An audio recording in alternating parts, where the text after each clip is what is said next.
So what's up? Magandang araw sa inyong lahat mga kamamay. So nandito ulit ako upang magbahagi o mag-share na naman sa inyo ng ilang mga dagdag tips na maaari nyong kapulutan.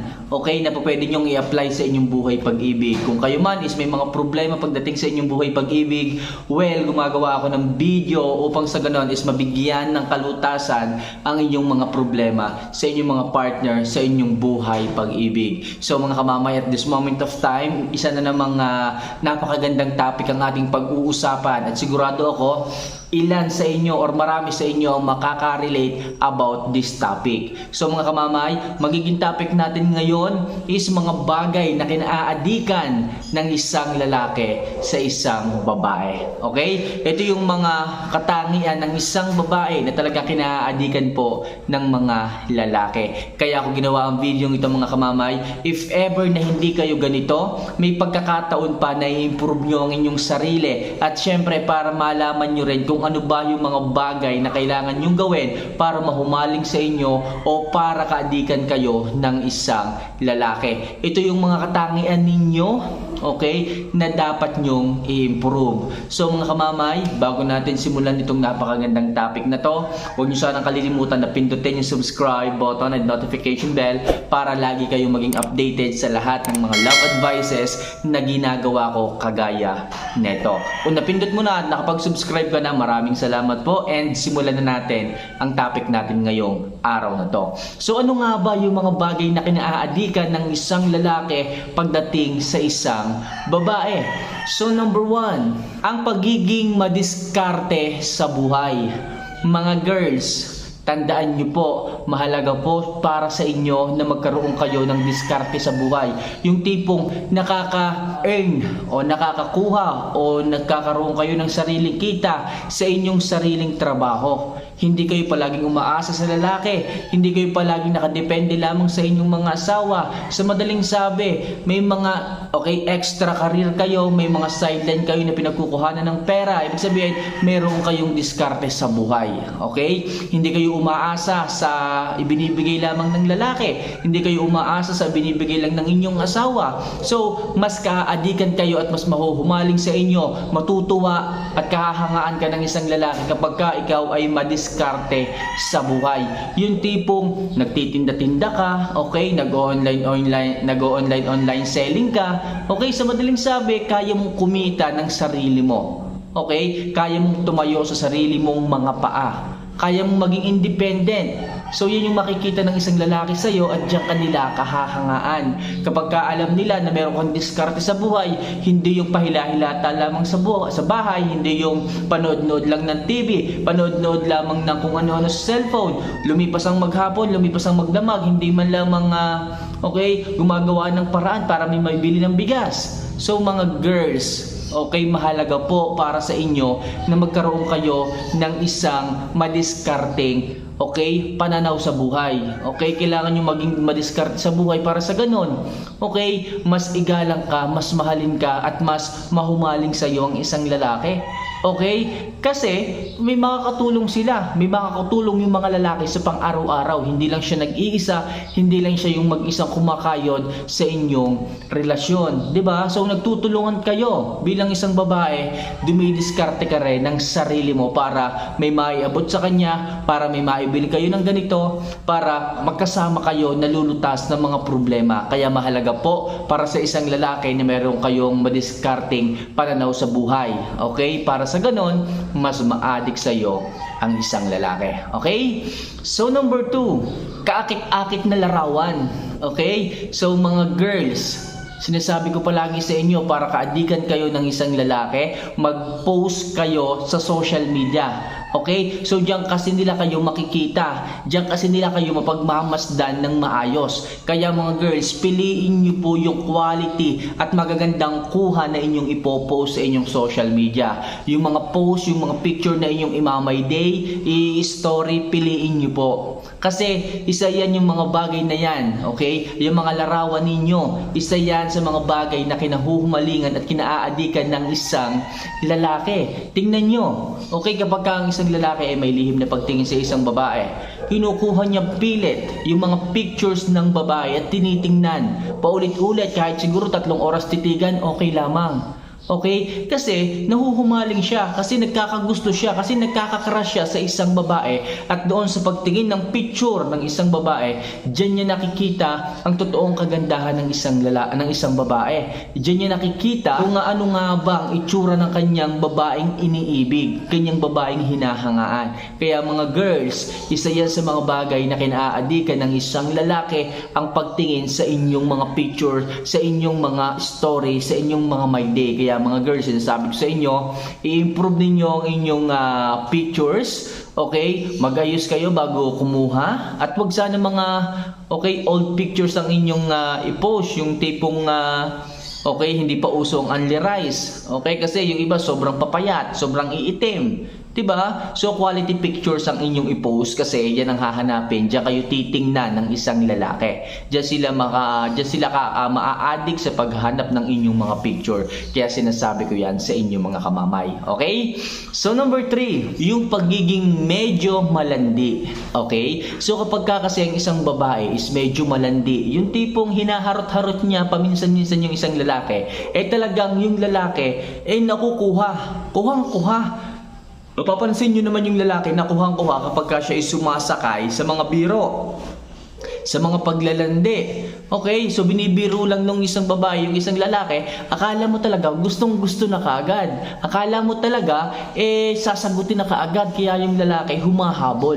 Kaya yung lalaki nagpupush talaga na makapasok sa kanyang buhay. Kasi marunong yung babae na lumandi, marunong yung babae na bumanat, magbigay ng pick up kung paano umatake. Okay, sa isang lalaki, kung paano siya mahuhulog, paano siya maaakit. Kaya ang mga babae, napakalakas ng pang-akit niya sa isang lalaki. Landiin mo lang, harutin mo lang ng konti, makikita mo mamaya-maya magchat-chat na yan, tatawag na yan, mangungulit na yan. Kaya mga girls, okay, paminsan-minsan lumandi rin kayo, landiin nyo rin, harutin nyo din yung mga lalaki. Kasi isa yan sa napaka-powerful na kakayahan ninyo para maakit nyo yung isang lalaki, para kaadikan kayo ng isang lalaki. Sa may mga asawa dyan, sa may mga jowa dyan, patuloy nyo ring landiin paminsan-minsan ng inyong mga partners. So kahit may asawa na kayo, kapag katutulog kayo sa gabi, okay, so medyo harut-harutin mo rin. Diyan kanila mas mamahalin, diyan kanila mamahalin,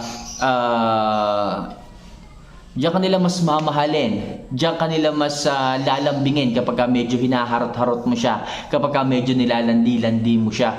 Sign of sweetness yan pagdating sa mga may asawa, sa may mga jowa. Okay? Kasi yung iba kabaliktaran nito, yung iba hindi nagiging malambing, hindi nagiging sweet, hindi masyadong marunong maglandi. Kaya yung iba na-offend, yung ibang mga lalaki kasi masyado daw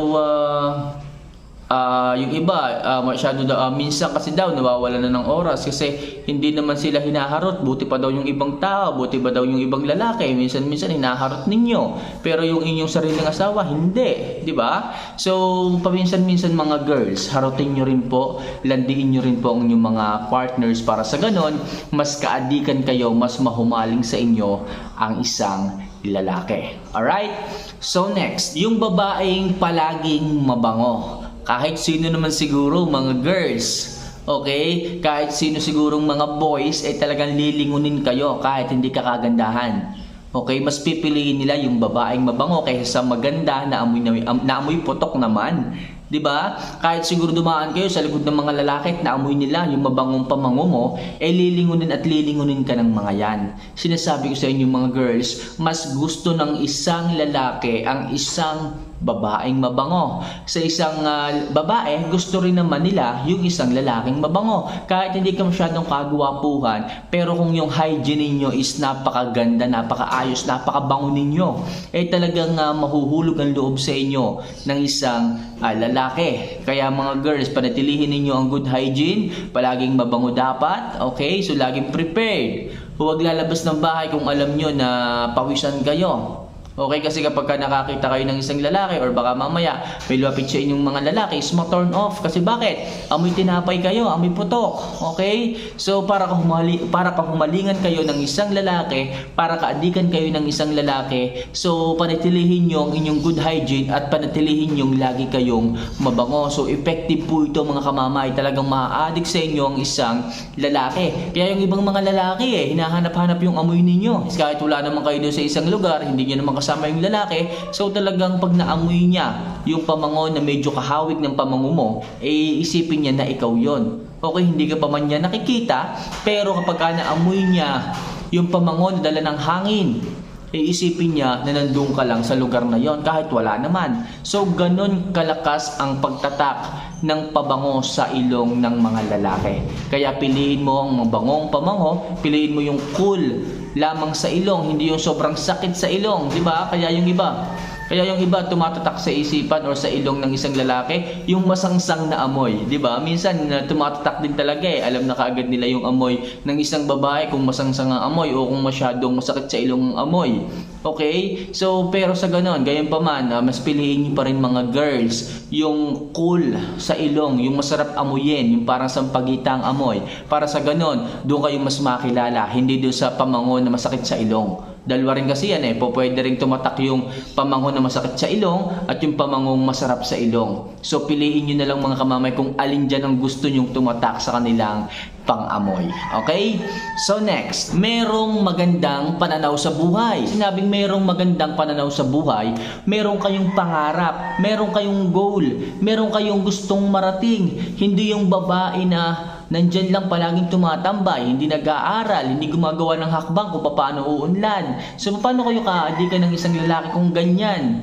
Okay? So iisipin ng lalaki na wala kang kayang iambag sa inyong relasyon kapag dumating yung time na naging kayo. Bakit? Ang gusto mo lang naman pala tumambay Grade 6 lang ang tinapos mo. Ayaw mo nang mag-aral, ayaw mo nang iangat ang sarili mo, ayaw mong mag-self-improve. Okay, wala kang maayos na pananaw sa buhay. Kapag ganyan kayo mga girls, so iiwasan kayo ng isang lalaki kasi pakainin lang kayo, palamunin lang kayo kapag naging asawa, wala kayong maiambag sa inyong relasyon. Okay, ni pambili ng ganito, ng pambili ng hawot, ni pambili ng isda, wala kayong maibigay sa kanya. Puro sa lalaki na lamang ang lahat ng gastos. So mga girls, kung gusto nyo nakaadikan o kahumalingan kayo ng isang lalaki, so ipakita nyo na may maganda kayong pananaw sa buhay. May goal kayo, may pangarap kayo. Okay? So sabay nyong aabutin yung mga pangarap nyong dalawa. Hindi yung mas pinipigilan mo pa yung lalaki na abutin yung kanyang pangarap. Bakit? Kasi, okay, wala kang maiambag sa inyong relasyon. Okay? Hindi ka marunong magluto. Hindi ka marunong magsaing. So paano na 'yan? 'Di ba? So yun yung magandang pananaw sa buhay, wala ka pero kakayahan mo na ganyan gawaing bahay, hindi mo pa magawa. So paano na 'yan? 'Di ba kaya mga girls, sikapin nyo rin na meron kayong magandang pananaw sa buhay. At kapag kaganyan mga kamamay, mas kakaadikan kayo, mas mamahalin kayo at mas iingatan kayo ng isang lalaki. Okay? So next, yung babaeng may magandang itsura at sexing katawan. Okay? So real talk lang mga girls, real talk lang mga kamamay. Mas gusto naming mga lalaki ang magandang itsura, nag-aayos, nagse-self-improve. At the same thing, nag-aalaga o inaalagaan nila yung kanilang katawan, yung kanilang healthiness. Kung kayo ay sexy tapos maganda pa, so all in package na yan. Talagang naku, maghapon namin kayong iisipin. Maghapon namin kayong kahuhumalingan kapag kaganyan, wala nang uuna pa sa inyo. Kapag kaganyang maganda na kayo, maganda pa ang katawan. Kaya lagi ko sinasabi sa inyo mga kamamay, we are a visual creature. Kaming mga lalaki, visual creature. Lagi namin tinitingnan ang inyong panlabas na kaanyuan. Kaya sinasabi ko sa inyo mga kamamay, bago kayo humarap sa isang lalaki, mag-ayos kayo, ayusin nyo ang sarili ninyo, maging handa kayo, magpulbo kayo, mag-self-improve kayo. Sa madaling sabi, kung mataba kayo, bakit naman hindi kayo mag-workout, hindi naman kayo mag-exercise? Kontrolado nyo naman yan mga kamamay. Okay? So wag puro dahilan, wag puro reklamo kasi hindi ko tatanggapin yung mga reasons nyong ganyan. Kontrolado nyo yan. Kasi sa bandang huli talaga, walang ibang tutulong sa sarili ninyo kung hindi kayo lamang din. Okay? Dami-dami nyong reklamo. Sabihin nyo, ala, taba-taba ko naman, ang hirap naman mag-workout. Pagdating sa lalaki, hindi tatanggapin nila yan. Okay? Hindi mo naman pwedeng sabihin na, oy, mahalin mo ako. Okay, ma-addict ka sa akin. Ako lang ang hanapin mo kasi ang hirap kasi magpapayat. Kaya tanggapin mo na lang ako kung ano ako. Okay, hindi mo po pwedeng diktahan ng isang lalaki ng ganyan. Ang isang lalaki, so siya yung hahanap ng isang babae na kahuhumalingan niya. Yung mga qualities na kailangan niya, yung mga qualities na nagagandahan siya, dun siya magpo-focus. Kaya kung ikaw, girls, kung gusto mong kahumalingan ka ng maraming mga lalaki, i-improve mo ang iyong sarili. Magpapayat ka, mag-self-improve ka, mag-ayos ka ng mukha, mag-ayos ka ng ugali, lahat i-improve mo. So mga lalaki ang lalapit sa inyo, hindi nyo kailangan ipagpilitan ang inyong sarili sa mga lalaki para gustuhin. Ang gawin mo lamang is gawin mo yung mga qualities na sinasabi kong ganito para sila mismo ang maghabol sa inyo, sila mismo ang magkagusto sa inyo, sila mismo ang mahumaling sa inyo, at sila mismo ang ma-addict sa inyo. Sinasabi ko yan, yung babaeng may magandang itsura at may maganda at sexing katawan, yan yung number 1 o yan yung napakagandang tips na maaari kong i-share sa inyo para kahumalingan kayo ng isang lalaki. Okay? So mga girls, sana kahit paano nakuha niyo ang aking mga tips na maaaring i-share sa inyo at pwedeng makatulong sa inyong buhay pag-ibig upang sa ganun masabul-habulin ka ng isang lalaki at meron silang kakayanan na hindi ka bitawan. Okay? Dahil nga nasa iyo nga ang mga qualities na hinahanap nila. So mga girls, so don't forget to click the subscribe button if ever na nagugustuhan mo yung mga ganitong klase ng love advice na maaari kong i-share sa inyo. Okay, kung tinapos mo yung video ito, mag-comment ka naman ng pangalan mo at kung taga saan ka para malaman ko kung hanggang saan naabot ng ating video ito. So once again, this is Mamay. So see you for our next vlog. Paalam.